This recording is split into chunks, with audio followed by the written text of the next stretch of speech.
Welcome to Neelima Tirupati vlog. ఈరోజు నేను బ్రెడ్తో easy sweet desert ఎలా చేయాలో చూపిస్తాను. చాలా సింపుల్గా ఈజీగా మనం ఇంట్లో ఉన్న వస్తువులతోనే సింపుల్గా ఎలా చేయాలో చూపిస్తాను.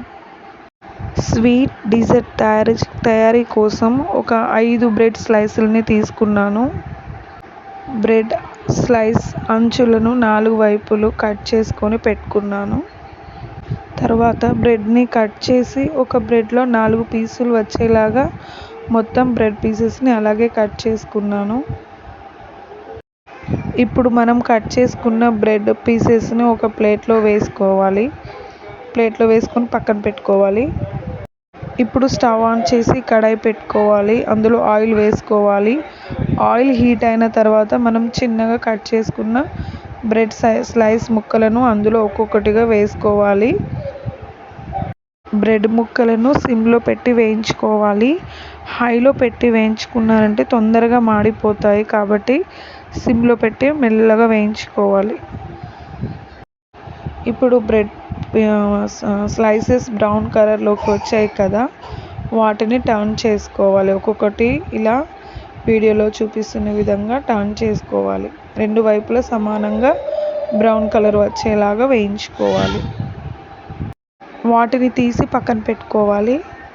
తర్వాత మళ్ళీ సేమ్ అదే ప్యాన్లో మళ్ళీ బ్రెడ్ స్లైస్లను ఒక్కొక్కటిగా వేసుకొని బ్రౌన్ కలర్ వచ్చేంతసేపు వేయించుకోవాలి. 2 వైపులా సేమ్ అలాగే వేయించుకోవాలి. ఇలాగే అన్ని బ్రెడ్ ముక్కలను ఇలాగే సేమ్ వేయించుకొని పక్కన పెట్టుకోవాలి. ఇప్పుడు స్టవ్ ఆన్ చేసుకుని ఒక గిన్నె పెట్టుకోవాలి పాలు కాచుకోవడానికి. ఆ గిన్నెలో మనం కాచి చల్లార్చుకున్న పాలని పోసుకోవాలి. తర్వాత అందులో 1/2 కప్ షుగర్ వేసుకోవాలి.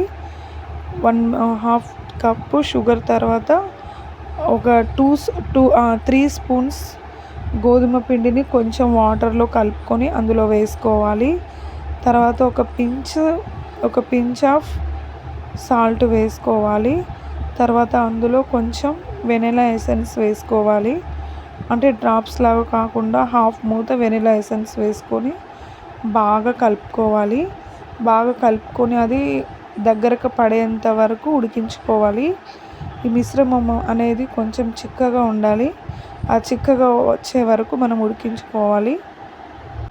ఈ మిశ్రమం చిక్కపడి దగ్గరకు వచ్చింది కదా, ఇప్పుడు మనం ఫ్రై చేసి పెట్టుకున్న బ్రెడ్ స్లైస్లోకి ఈ పాల మిశ్రమాన్ని అందులో వేసుకోవాలి. అందులో వేసుకొని పైన టూటీ ఫ్రూటీతో గార్నిష్ చేసుకుంటే స్వీట్ బ్రెడ్ డిజర్ట్ రెడీ.